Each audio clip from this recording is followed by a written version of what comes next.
Welcome to the Arcane Mystic, your weekly sanctuary for health, well-being and spiritual exploration.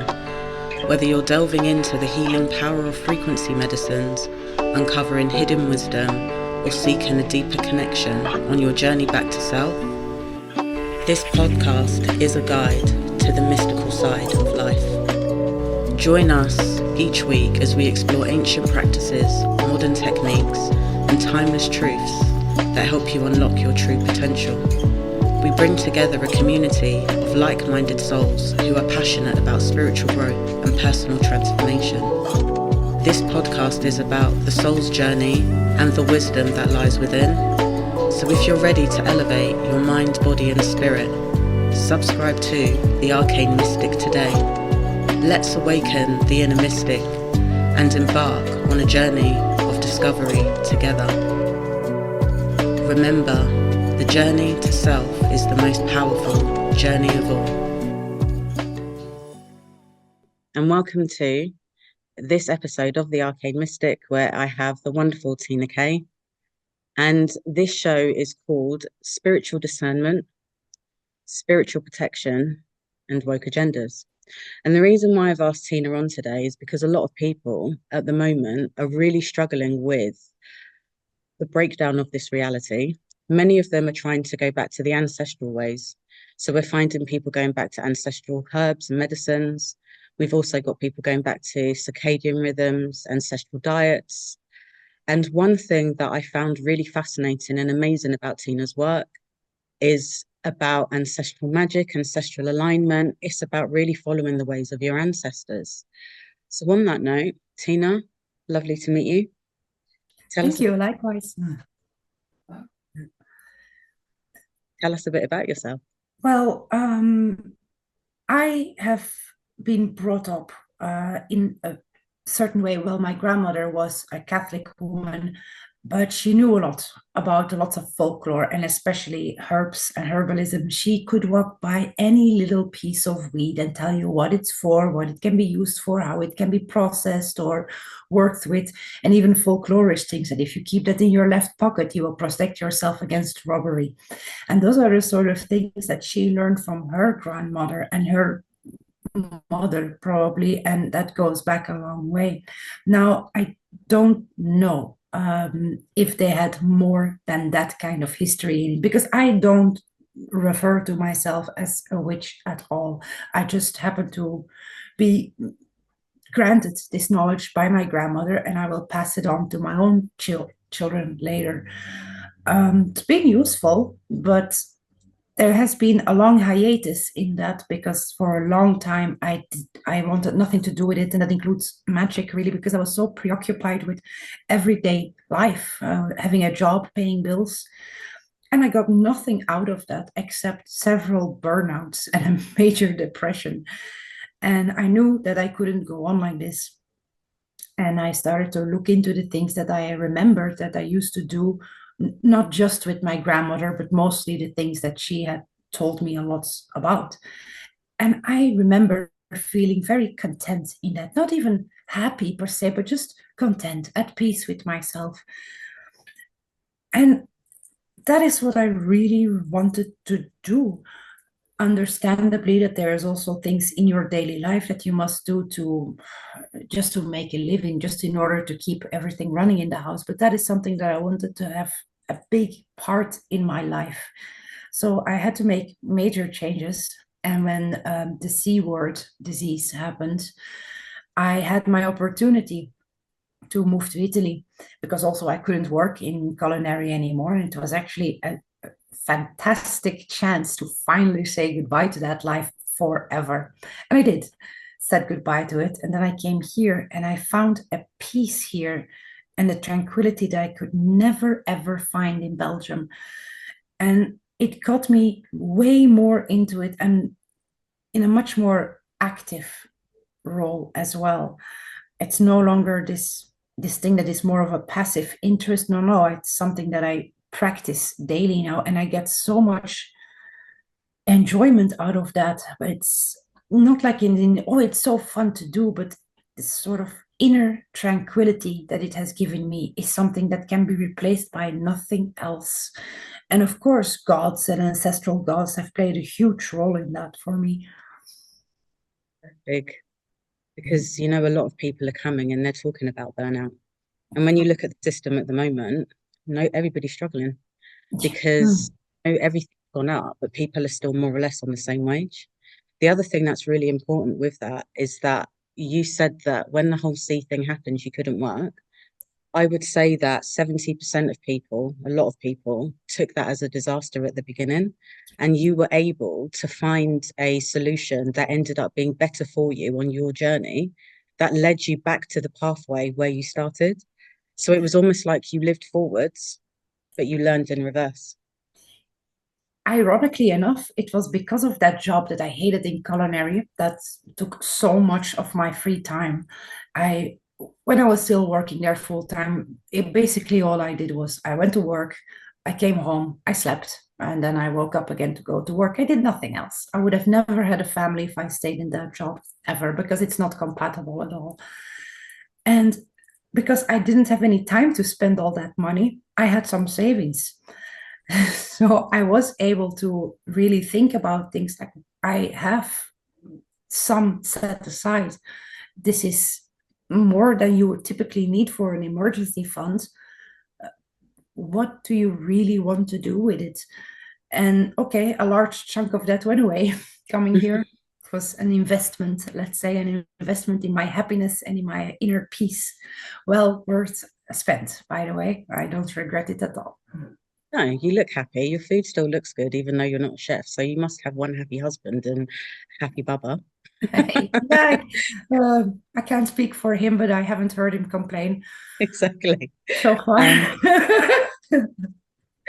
And the other thing that I found that was important there was the modern day rituals of the material. Get up, go to work, go back home, go to sleep. Yeah. So you weren't able to really, the spiritual nature was always there, but you never had the time to fully access that part of yourself because you were probably exhausted, number one, and that ritual had become a way of life. So it didn't allow for space for you to work on another part of yourself that was probably still in the background, waiting, to be heard. Thinking back on my days in culinary, there is probably not a day that went by that I didn't think of it. And it was always with a feeling of regret because I want this so much. I want to so much get to know these gods better. I want to have a personal relationship with the spirituality of my ancestors, really. And it just, indeed, I did not have the time for it. And I couldn't make the time for it either because what's it really worth when you're half asleep or you're, and after work, we did very often share a drink together. So you're not entirely sober anyway. So what is it worth in the end? Not much. It's more of a form of entertainment in that sense. And that's something that I felt was very unfulfilling. And it's really interesting because when you do those kind of work-ins, the seat of will, you need all of you. You Yeah. don't need an inebriated side, like a drunk side. It's the concentration and the focus. It's quite intense. Oh, yeah, absolutely. Because I mean, I have tried this, of course. I have tried to be mostly for myself readings when I'm a bit inebriated, and that's a whole mess. I mean, because I felt this when I started doing readings for people more professionally, that I had to allow for a certain, I don't want to call it possession, because it's not something that takes over me, but it's something that I feel that just touches me. And all of a sudden, I see this story develop in my head, in my mind's eye. And it's like an external spirit that is directly connected to these runes is telling me this story in images. And it's just up to me to put it into words and to put it into writing for somebody else to gain a deeper understanding, because it's not fortune telling. And I tell this to everybody. I cannot tell you your future because you have free will. You need to make these choices for yourself. Yeah, thank you with that one because a lot of people now are like, what should I be doing? And really, that's not anybody's, point of play to tell you how to live your life, because No. otherwise you're putting your seat of sovereignty into their hands. And that for me is not the way that it works. And the other thing, you nearly made me tear then when you said about the pictures coming up in your mind, because that's how I felt about the tarot. It was like something hits within you, and there's no words to explain it. There's certain parts of this journey you can't explain. What I think, because of course there's a whole history with runes that is very closely related to the North Germanic pantheon. Well, it is one. They cannot be seen loose from each other, not really. So I think what really happens is that spirit is actually a god. Now, I'll never make any wild claims like I am touched by a god or I will be possessed by a god. I don't think that is possible to begin with for a human. But it is possible to somewhat connect with it and to open up yourself just enough so that they can whisper to you. And this whisper is something that you can easily ignore. I could block that off in a second, but because a person comes to me and they want a reading, I want to do it for this person. This is not for me. This person comes with questions about themselves. And with the type of readings I do, I always make it very, very clear. Like, look, this is just advice. This is advice on how you can deal with that bridge between yourself and the divine, which is something that luck directly is related to. And if you are a person that is in very, very bad luck, then perhaps that connection with your gods or with your ancestral spirits or just your familiar spirits is damaged somehow or in some way obstructed. And these are ways that you can heal that connection in order to walk with your gods, with your ancestors, in order that they may look upon you favorably. So what you're offering people really are options that they get to choose from. Oh, yeah, absolutely. Absolutely, because it is always the choice of the person themselves. If I start to put people in front of, well, anything but a choice, let's say, if I if I start to make claims like, if you don't do this, then bad luck will befall you, what you're basically saying is a threat, and a threat that is not mine to make, to issue, because if they don't do that, then what? I have nothing to do with that person. There is nothing that I can do to punish them for making the wrong choice. There is no wrong choice. There are only personal choices. Now, some choices will have more unpleasant outcomes than other choices. Really interesting that you said that, because that brings us to your video of Magical Karens 2.0, that one. And the reason why I bring this up is because a lot of people on their journeys at the moment are looking for a mentor. Okay. And as I started awakening, well, not even really awakening, I think that all of us really have some kind of knowing within. We just become more aware of it when we point our energy there. And I met this woman in a bookshop once, and she seemed pleasant. We started speaking, and it was all wonderful and great. And she did readings, weirdly enough, as I was at that point, because you start attracting different sorts of people in. And I remember once I lived in London then, and I moved out of London, and she gave me a gift. And I remember receiving that gift and feeling a little bit squiffy with it, but not really looking too much into it. And I was getting readings from her, but in every reading I was getting, it was always a put down, you're not good enough, you're not this. And at this point in my career, I was earning a lot of money. I had two small children that I was caring for on my own. And then one day I put my foot down and I said to her, listen, I don't want to hear this anymore, because every time I come to you for just options and maybe planets of possibilities or choices that I've got on my road, and it's always a constant put down. So anyway, about a day later, I went out and I had an accident on the road, and somebody hit me from behind. But luckily, I never hit the car in front of me. So she called at that exact point and said to me, is everything okay? And I said, no, I've just had an accident. And she said to me, that's what you get for not taking my advice in that reading yesterday. Mm. And that was it, that was cut. And do you That remember the gift? I got rid of that gift. I said to my kid's dad, something feels off about this. And then I think it texted me at that point in time. And she said to me, where's the gift that I sent to you or I gave to you? Because I can't see you anymore. huh, yeah. Mm. Yeah, that you encountered the real one, somebody with actual powers. But like so many of these people, and you can encounter good ones, but it will never come at the expense of your own self-worth, of your belief in yourself.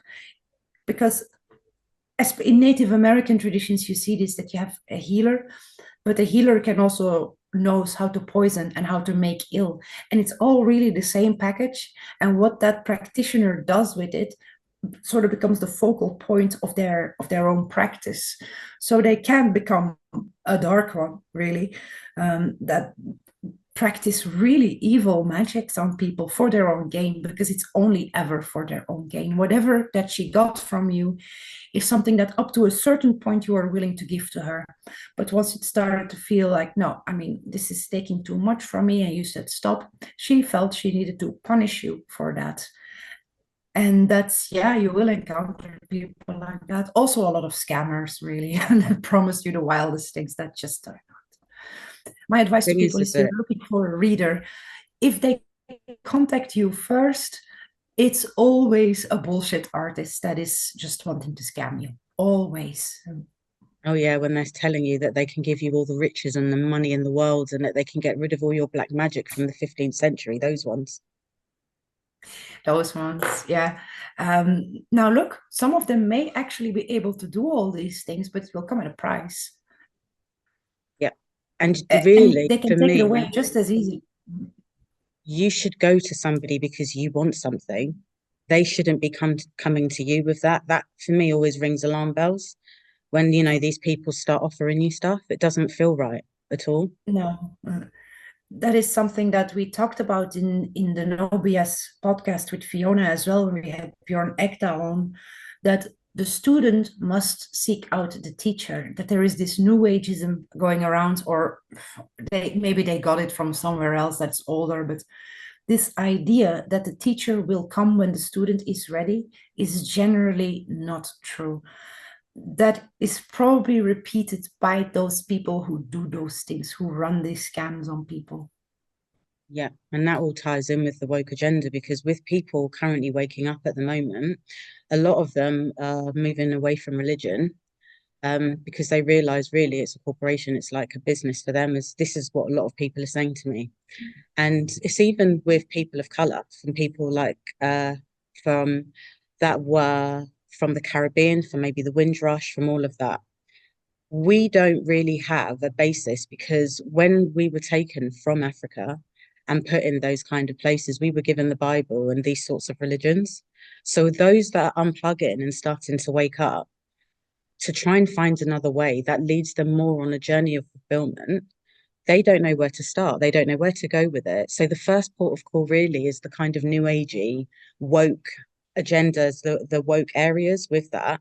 And that in itself is a journey and a rite of passage because Yeah. I think you learn a lot. Like the woman with the situation that I said to you, one thing that I got from that situation was I learned to read tarot. So it wasn't all Yeah. bad. It was almost like there was a double-edged sword with the lesson. But to really start with this journey, it is about going back towards self. And sometimes it is going into those areas where it's not working, you know, for many people now. And those ones are monetizing people's emotions. You pay thousands, you pay so much money for certain things that you get promised. I had somebody that had talisman made for him. He paid thousands for that. It Wow. wasn't better in his life. No, probably not. Those talismans that you pay so much money for, very often those are a bit the same as the gift that she gave you. They are just access to the person, which they then make you pay for. So it's out of your own free will. This is all part of part for the course of black magic. Um, And then they read your energy and then say, actually, now you need another talisman for this. So this is going to be another few grand. yeah, it's extortion, really. Uh, What it is at the end of magical extortion, but it is extortion. What you said though about people having to come across those scam artists, that is absolutely true, because you need to be able to distinguish, or at least give your intuition the chance to develop it to such a level that you learn to trust it. Because we've all been there, right? That we didn't trust our intuition, and then later we think like, oh, I should have listened to my gut. Why didn't I do it? That's how you learn, exactly like that. So yeah, they do serve their own purpose in the hierarchy of life, of souls, if you will. Yeah. And it is a big lesson, but it does normally work. You know, that sits there. The other thing as well, I took notes from your video, okay, because there's so much that you know and that you've learnt about, is that no one can tell you what to do with your magic. Yeah. We're No. all gifted in different ways. We're all good at what it is that we know, but the key to the journey is to figure out what it is that you know, and that in itself is a journey, it's a pathway. Yeah. Well, what you said earlier about people of color and then the displacement that happens when they are put into different locations, like in your case, the Caribbean. What I have seen happen myself, although that is something that I personally know little about, but I have seen people be very successful with voodoo as a sort of intermediary back to their ancestral beliefs. Because let's face it, the same for us Europeans. Catholicism is by now part of our ancestry, and I think it is the same for African people, or displaced African people, with voodoo. Um, it can serve as a bridge. You will find a lot of, I mean, bullshitters in that too. I'm very sure. I find them on YouTube all the time. For some reason, they recommend it to me. But there is the real deal out there as well. And I have seen that too. And I can recognize when something is real because the person never makes any wild claims. Never. They might talk about their experiences, and those experiences may be wild and sometimes even really extraordinary, but it's never more information than what you are expecting. As in, they stick to the point, and the point is always concise. And it never changes. When a person's story keeps changing, and every time they tell it, something is added on, and it sounds more wild than the previous time, that's a bullshitter. That is always a bullshitter, and that person has never seen anything. And there was another woman that I met, and I walked away from that. But that was the day that I met Thomas Sheridan. This is 2017, I think it was. And here is an ordinary looking person who knows a lot of different things, but is completely down to earth. And normal conversation with this person that you just feel completely comfortable being around, because you don't have to pretend to be something that you're not. Yeah, that is true. I think with all the robes and the whistles, that is actually a perversion, because a lot of magic practitioners will have their ceremonial garb, or at least some things that they use, and that they never show to the public. By the way, this is a personal thing, but after a while, this garment or this object gets charged with all the magic, with all the energy, the psychic energy you put out, that it gets a sort of charge of its own. That's very powerful and can be helpful when you're practicing. But if you're going to show it to other people, same with your working space where you do all those operations, it loses its charge. And I cannot really explain why that is. It just is. And I've noticed that myself when I accidentally, well, before I became more knowledgeable about this as well, posted a picture of one of my altars once. And the next time I came there, it felt dead. Like the psychic charge was just gone. And it was a lesson. And it is the way. I'll never do that again. And I've dressed up, I've worn the outfits, I looked fantastic, okay? I've done it all, I've done loads of different parts of it. But again, you start here and you learn lots of different things. You go round in a circle and end up exactly where you started. It's Yeah. just with a lot more wisdom. And then you start meeting the people that are just normal day to day. And yeah, they know what they know. And then as well, I found within this, some of the new age kind of spiritual woke groups, the women's circles, they're not places that I venture into, if I'm being honest with you. It's not somewhere that I kind of want to go. But what I am finding now are spirited women that are just really grounded in everything that they're doing that you can learn from because they know stuff that you don't. And it's just a really lovely, wonderful exchange. And that's Yeah, the came after going through that part. yeah. I have never met a woke person who was spiritual. Not one. Not a Mm, single one. Mm. yeah. They pretend. They put on a good show sometimes, but that's all it is. It's a show. Um, the, there is just something very empty about most woke people that tells me, like, you cannot even create enough kinetic energy to animate your own face while you're speaking in anything that is but a scowl or a frown. So, no, I don't think you can summon enough energy within yourself to do anything at all. And that's a good thing. That's a good comment as well with that, Mm. because a lot of these people that come in and they come in as your teachers are not creating enough of their own soul energy. So they come in and steal yours. Oh, yeah, for sure. Yeah.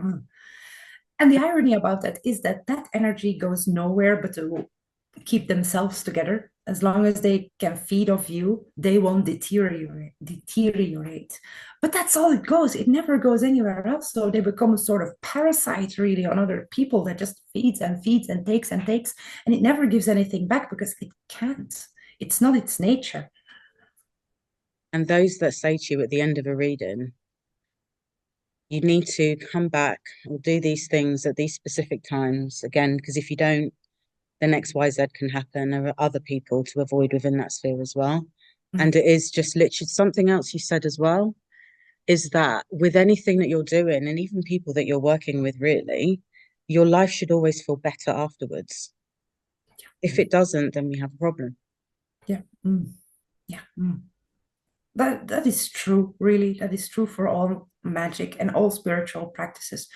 If it does not make your life better, then it serves no purpose at all. Then it is all just a form of entertainment, really. And look, entertainment can be nice, it can be very fun. Playing a game, playing a bit on the PlayStation or watching a Netflix show, yeah, that can be pretty fun, but that's all it is. When it's over, and you got nothing out of it except time that's gone. Maybe you got a few moments of escapism out of it as well. Maybe that's worth something. And we all need it sometimes. Yeah. But yeah, that's a risk, of course, that you take when you get into this world, really, because it won't. So magic is as much a skill as it is also an innate talent. There are people that are just not capable of doing it, and they never will. And the so-called NPC comes to mind here. That person will never be able to do any magic ever. Now, some people are just born with an enormous psychic energy to them. And that's just something that they're born with and they're lucky. Some people are born extremely pretty, some others are extremely clever. Some people have a real good talent for music. That doesn't mean that you'll automatically become a good or even a known musician. You can even be a good musician, but never be a known musician. It, lots of things depend on lots of other things. Does, and it all is about the way that you walk your journey. And as well, with this, you've got the way that people are being told to walk, but it's not a one size fits all. Because I look at a lot of the stuff that you post, and I like a lot within the group, that we're a part of, and I resonate with quite a lot of it. But my journey's been very different to yours, and your Oh, journey's very different to mine, and we still kind of ended up at the same place, with everything going on in the system, being able to see through the illusion. And there's one thing looking through the situations with the way that people behave and discerning what works and what doesn't. And then that's the microcosm. But then you've also got to look at the kind of macrocosm as well and look at the systems that are implemented, systems that are in place, like the governance systems, medical, religious, and all the rest of it. And the breakdown from that on the journey back to self is probably one of the hardest things that I've ever done, because you were taught at school what to believe, what to do, which way to go. You were basically molded into this thing that fits into the system. And then one day you wake up and like, the system's crumbling, but where does that leave everybody that sits within there? And I was lucky because I started realizing that something was wrong very, very young. But for the ones that are only really realizing it now, what a ride. It's very scary. And the older you get, the scarier it actually gets to break free from a certain reality bubble that you helped create for yourself in the end. Um, that is indeed scary. And I'm not at all unsympathetic towards those people, but I do feel a certain way about it when people knowingly shut themselves off. To a certain degree, I can understand why they do it, but I can also not understand because isn't it better to know? I think it's better to know. And in that Mm. statement of saying that, I know a lot of people that are very love and light, okay? And they refuse to look at the darkness because it will make them feel depressed. So they stay in this kind of love and light bubble. But for you to be able to understand the light more, the darkness is a kind of balance. And if you know what's going on one side, then you can raise your vibration in a different way rather than being in ignorance. Oh, that is definitely true. I mean, so many of these people that are love and light are, I believe that they're sincere, that they're at least sincere in their attempt at being that, but it will catch up with you sooner or later. And that is why there is so much mental illness in especially women. Um, because you can't shut your eyes to these things. I mean, you can for a while, Mhm. maybe for self-protection. The psyche has these mechanisms in place to protect yourself from very traumatic events until you are ready to process them on a more conscious level. But once you are ready and you choose to stay in that bubble of, well, ignorance at that point, that is your choice. And you choose to literally stick your head in the sand, but it will catch up. And the more you fight that, the more hard that is going to hit you at some point or another. You still have to backtrack and go back the way that you started in a way to end up trying to find another route. And when people stay in it for longer periods of time, that facade almost comes their reality.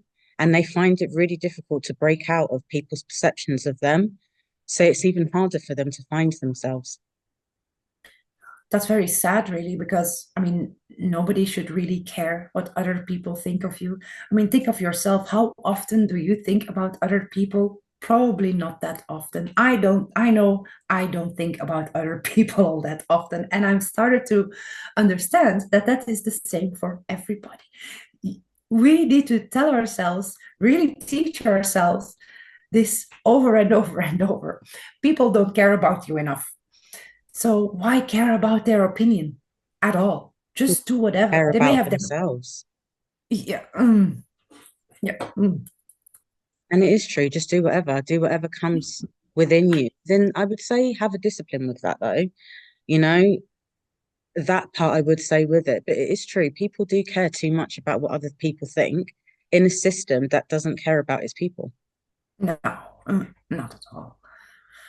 Not at all. So there is no reason that you should feel guilty or in any way pressured to help keep that system alive because it doesn't care for you. It never will. And it never did. And No. it never did. No. And the other thing as well is the empath thing that I get a lot of people. I'm an empath. Okay. Okay, and Yeah. I can feel things, sense things, but I've got, around me a kind of shield because otherwise you're just taking on too much stuff. Or people think that when they meet you, that you can read your mind. I've got other things to do, with that kind of stuff, that sits there with that. So it's definitely interesting the way that people kind of perceive spirituality, especially because it got written out of everything. It got written out of education, really. You got religion, but religion is not the same as spirituality. It got written out of medicine. It's been written out of politics that we know about, but maybe not on the other side of it.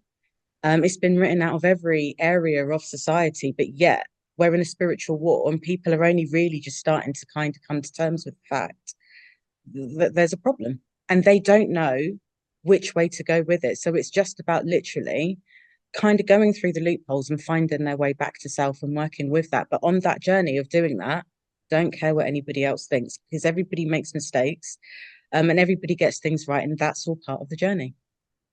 There's a lot of gatekeeping also in a lot of magic communities. That's why I'm no longer part of any of those pagan group that purports to specialize in any sort of magic, especially not when it comes to North Germanic magic practitioners, because these, some of these, mostly women, by the way, are so obnoxious.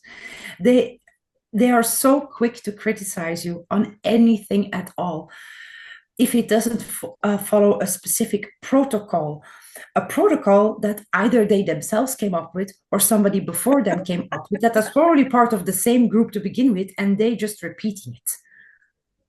They have no, if you would ask them like, and why should I follow this? They wouldn't even know how to answer you, because there is no answer other than because I say so.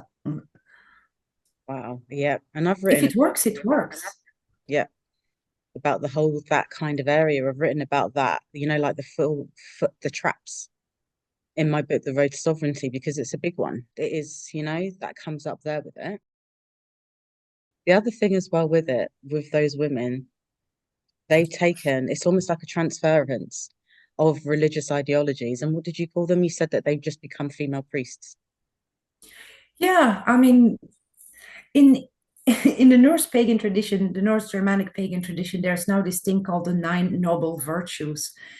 And what difference is there really with the 10 commandments, except that there are 9 and the number 9 is associated with Odin, except 10.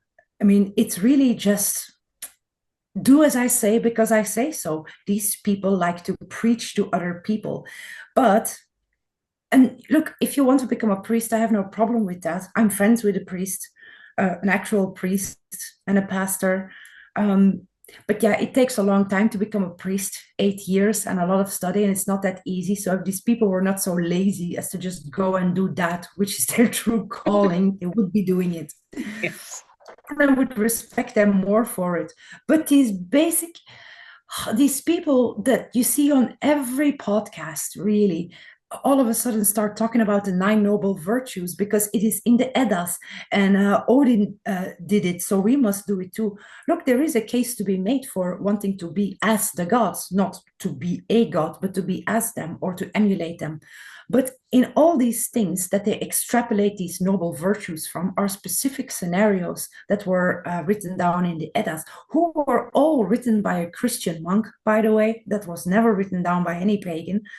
So take it with a grain of salt to begin with. These are not commandments. Odin himself is a god of magic, and magic cannot be put down by dogma. And that's what those 9 noble virtues are. It's just another dogma. And you cannot call yourself a pagan if you are like that dogmatic. Just be a priest. Yeah. And get paid for it. And the other thing is, so you've covered that part. So the other thing I found really interesting as well, you said something that really blew my mind. For people that are trying to follow traditions that are not of their genetic ancestry, wrong software for wrong hardware.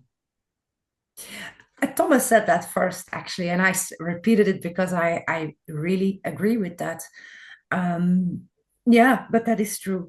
Freya Aswin, who wrote a great book about runes, said that there are people of African descent that can be very, very successful with runes.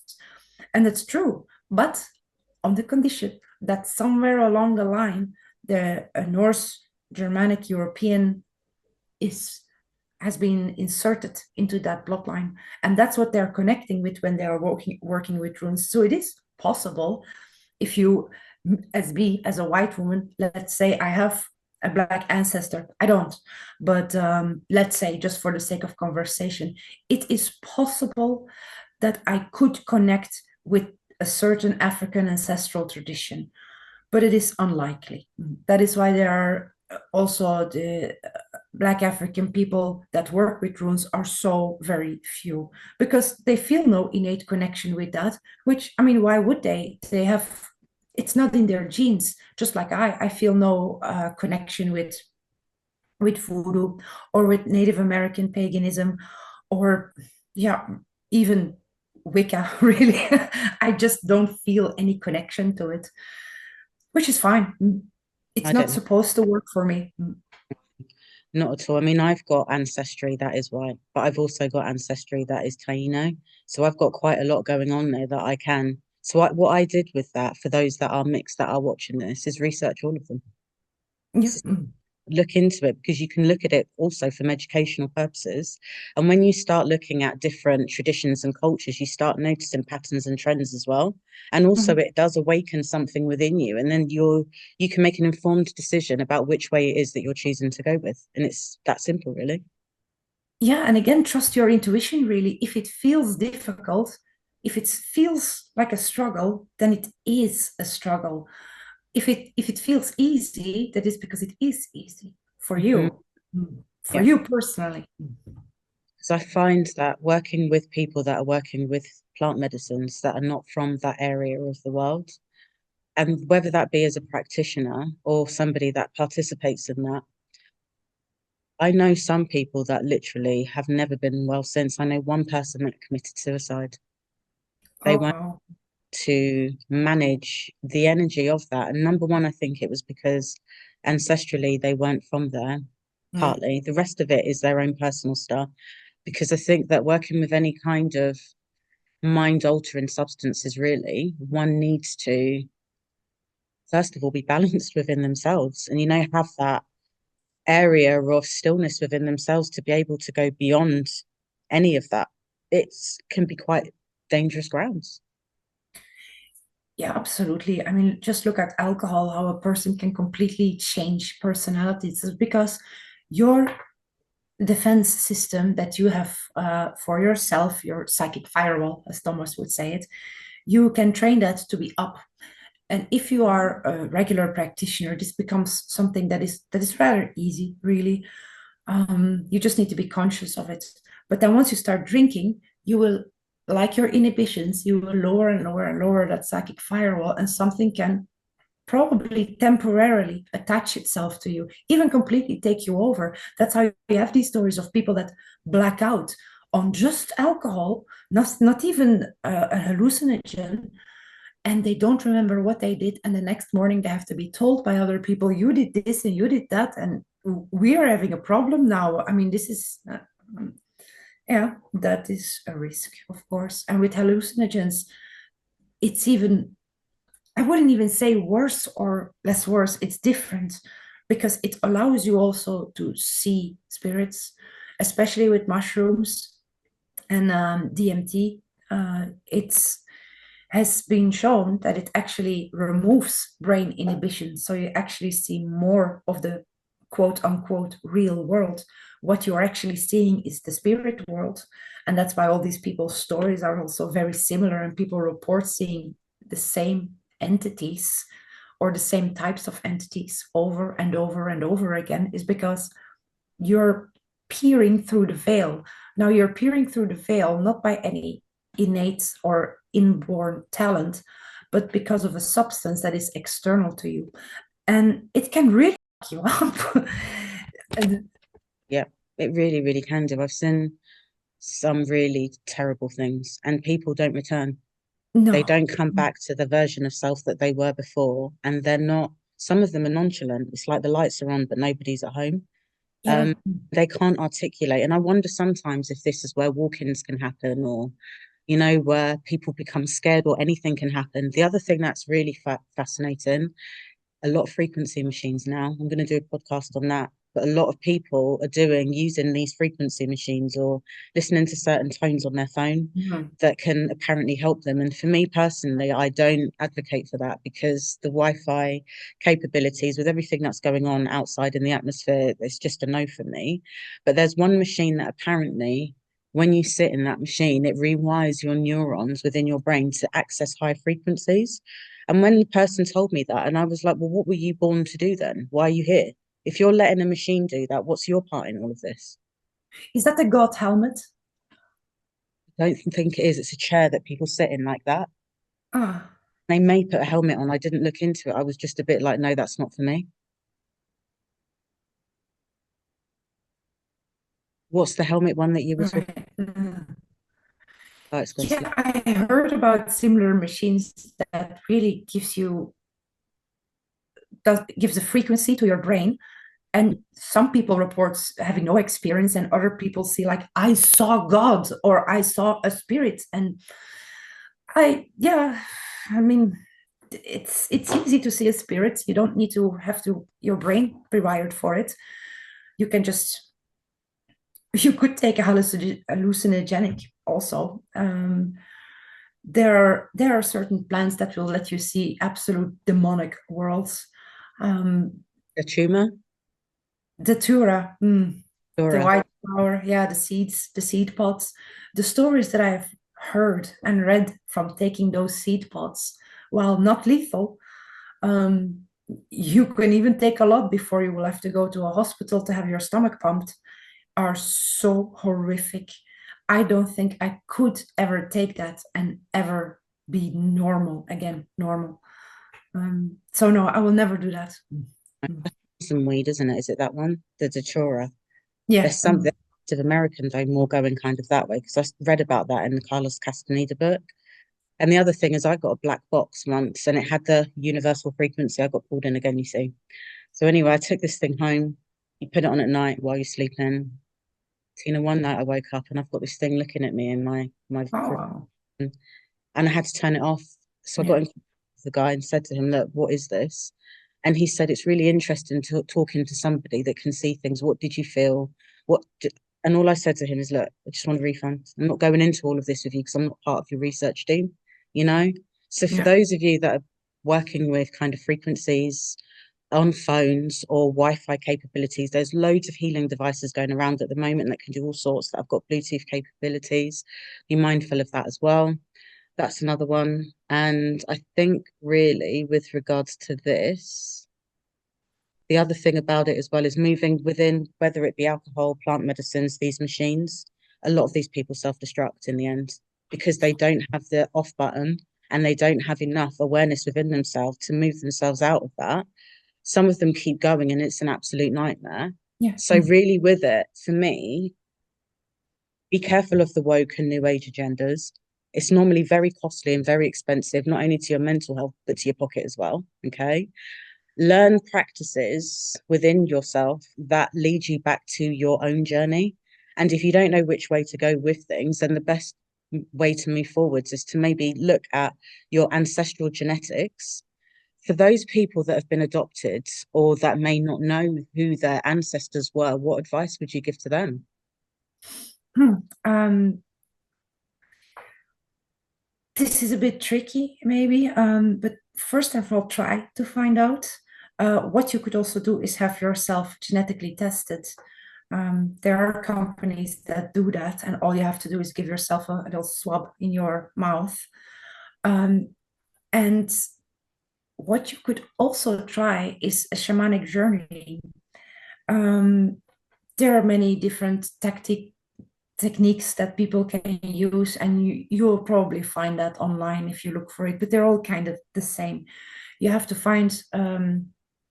have to cover your eyes, be in a dark room, probably with something over your eyes, find a drumming, and just imagine going down and down and down and down and down and down and down until you're in the earth, and just see what comes. If this is scary, it can be, and it doesn't always work for everybody, or even on the first try. Sometimes it takes several times. If you find this too scary, which I understand, I don't know what to tell you. Then don't do it. It's probably my best advice. If that is something that scares you, then just leave it alone and just go with a genetic test. And It's journey. easy, not that expensive. Another way that really works is homeopathy as well. That's It's one what? thing. Homeopathy. Oh, right. Yeah. I'm a homeopath, so I work with lots of remedies. Just quickly before we go, I had a patient come to me once. She came for a reading, and they had all sorts of paranormal activity going on in the house. So it'd been going on for 20 years. And then what happened with them is that they moved house, and the paranormal activity started in the next house. So I knew that Yeah. it wasn't the house, it was one of the people. So she came, did a reading for her, and I had a look at her husband was just sat, quiet. And instantly I felt that there was some kind of attachment. So I asked her, what was he like before? Full of life, blah, blah, blah, and all the rest of it. So afterwards, what happened? I said to her that the normal modalities that I'd probably use are not going to work for you. Why not try homeopathy? So we did a consultation with them both, gave them one remedy in ascending potencies, and she started dreaming really strongly. And one thing that she dreamed was that it was her partner's family where this kind of ancestral block had happened with it. And all these people that had passed over started coming to her and giving her all these messages. And in the end, the last dream that she had was her carrying a box of snakes that she was going to bury in the garden, but this time her daughters walked with her. And all the way through, the paranormal activity in the house started becoming less and less and less. And in the end, she buried the box and woke up. Girls were still in bed, everything was fine. And the ancestor in that dream said to her that now that you have buried these box of snakes and the poisons that were, poisoning your family, you've now not passed it on genetically. Oh, that is fantastic. Yeah. That's really what magic is all about, I find, personally. And the It's interesting thing is that yeah. she did it herself. It wasn't something that I did. Yes, I gave the remedy, but she did the work herself. It came from within. Yeah. Because she had the will to do it. She had the motivation and the personal will, the personal drive to do it. Because if she hadn't had that, then nothing would have happened. I think she... Anyway, Madonna, it's been lovely to meet you today. Thank you so much for sharing your wisdom. Thank you for the invite. Okay, and just really being grounded down to earth with everything that sits here. I hope that this can reach an audience where people from different backgrounds can benefit from this. You can find Tina, she's got YouTube videos, also does readings, rune readings as suggested. Very informative. There's fertile work on there. There's all sorts that sit. So please do have a visit. Thank you to Return MK for allowing me to do this podcast. And until the next show, see you soon.